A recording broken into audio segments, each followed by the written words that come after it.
മോദി വിരോധി അന്നല്ലാണ്ട് വേറൊന്നും പറയാൻ പറ്റില്ല. കാരണം ഈ ഇത്രയും നല്ല നമ്മുടെ സുരക്ഷയിൽ ഇത്രയും നല്ല യുദ്ധമൊക്കെ അടുത്ത് നമ്മൾ ഡിഫെൻഡ് ചെയ്ത് നിന്നിട്ടുണ്ടല്ലോ.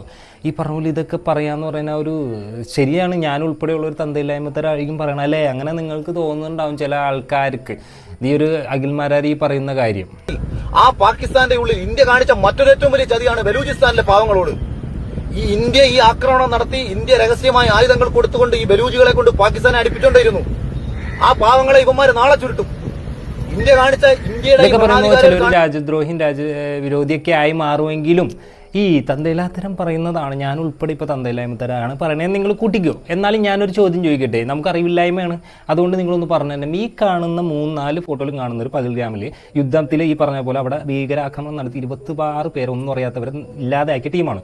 ഇവരിപ്പോൾ എവിടെ നിന്ന് വന്നു, എവിടെ പോയി, എങ്ങടാ പോയത്, ഇപ്പോൾ എവിടെയാണ്, ഒരു അറിവില്ല അതിനെപ്പറ്റി. ഇത്രയും നമ്മൾ ഡിഫെൻഡ് ചെയ്ത് പാകിസ്ഥാനോട് ഡിഫെൻഡ് ചെയ്ത് യുദ്ധത്തിൽ നമ്മൾ ഇത്രയും സുരക്ഷയൊക്കെ കാണിച്ചവർ 200 കിലോമീറ്റർ താണ്ടിയാണ് ഇവർ ഇവിടെ വന്നത്.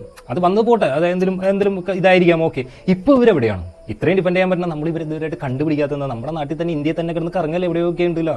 എവിടെയാണ് ഇവരുടെ അറിവ് എവിടെ, ഇവരെന്തേ? ഇതിപ്പോൾ ചോദിക്കുമ്പോൾ നമ്മൾ തന്തയില്ലാത്തവരും രാജ്യദ്രോഹിയും രാജ്യസ്നേഹം ഇല്ലാതായിട്ടൊക്കെ ഒരുപാട് മാറുമായിരിക്കാം നമ്മൾ. എന്നാലും ഒരു സാധാരണക്കാരൻ്റെ ഒരു ചോദ്യമായിട്ട് ഞാൻ ചോദിക്കുന്നു, ഇവരെവിടെ?